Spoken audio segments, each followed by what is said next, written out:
Hello, this is Ken Ferry with this week's Boots in the Field report. Hard to believe we're only about 60 days away from the 2021 planting season. If you not already have by this time made the plan for 2021, as we say, make the plan, follow the plan. This is a good time to get that done. As we review last year's plan and review the yield maps, scouting reports, we need to take what we learned from 2020 and move it forward to 2021. Making a plan should be a team effort, bringing all the players together to get their input. When deciding which fields get insecticide or fungicide, past scouting reports from the pest team will be a big benefit. Knowing which fields need some erosion repairs, or the combine operators can give you some good insight there, as well as tell you about hybrids that had standability or eardrop issues.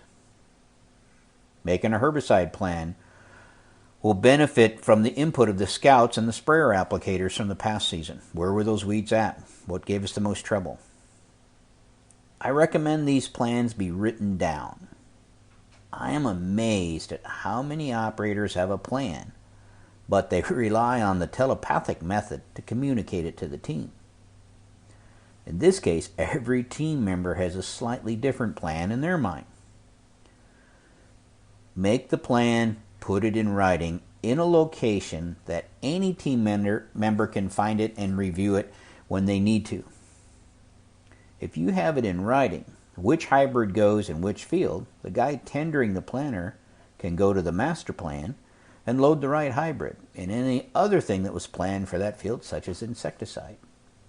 The planner operator can look at the plan and see what the menu is for each field they are planting. Sprayer operators will know what herbicide to spray, or more important, what not to spray, and whether or not they need buffers to neighboring fields. Every team player doesn't need to know and memorize the plan. They just need to know where to find the plan, where to go to get it. In many situations, an important team member is your retailer. Be sure to share the plan with your retailer so there's no surprises, especially if you're making changes compared to the norm. More and more growers are moving to early planted beans. This will not only take a plan, but you're going to need to follow a plan. Too many times growers say this time of year, I'm going to plant some beans early next spring, but do not implement a plan or get it done. For instance, is the field ready to plant? If we chiseled that field last fall, was it leveled? If not, we'll need to level these fields. And finding the right window to level the field without putting in compaction can be a delay. If it's already level, it will plant long before it's dry enough to work 4 inches deep without putting in compaction. If you're waiting for the field to dry out so you can work it, your neighbors have been planting beans for a week. Has the weed control program been thought through and relayed to the rest of the team? Walking into your retailer and wanting to spray your bean field when they have all their machines dedicated to corn, asking them to shut one down, rinse it out, may not fit in their work schedule. Are the beans you want to plant in-house? Have they been treated with a fungicide and an insecticide, especially SDS? Is the bean planter and operator ready to go? If we plant first and plan to apply herbicides later, scouts need to be watching to get this done before the beans come up. Early emerging beans need to be scouted for bean leaf beetle. Are the scouts going to be available for that? Early planted beans reach R1 quicker, and post applications for herbicides need to be scheduled to accommodate that.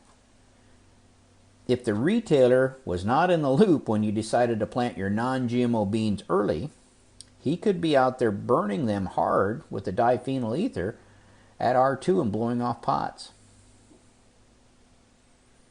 Landlords might think you lost it if you're out there planting beans the first week in April. This is something they never did in their career. Landlords, especially crop share landlords, need to know the plan. So again, making of the plan should be a team effort. Make the plan, follow the plan. Next week is the last meeting of our 5-meeting series, Beyond the Basics. Feedback has been great. The attendance has been outstanding. New people continue to register every week. For those who are registering late in the series, glad to see you. The more the merrier. But I reiterate that you should watch these series in order because they build on themselves. If you jumped in the middle and are struggling with the material, go back and watch or review the earlier meetings in the series. This is especially true for next week's final meeting when we bring it all together. In this last meeting, we'll be going deep, and you'll need the previous information to make sense of this final meeting. Speaking of planning, don't forget your soil testing needs. By sending in your soil test orders now, it'll give the crews time to get the maps ready for the soil testers, who will probably be hitting the fields here in 30 days or less. So get those orders in. To stay up to date, check out our website at croptechinc.com and subscribe to our podcast, Boots in the Field Report. Keep her safe, keep her moving.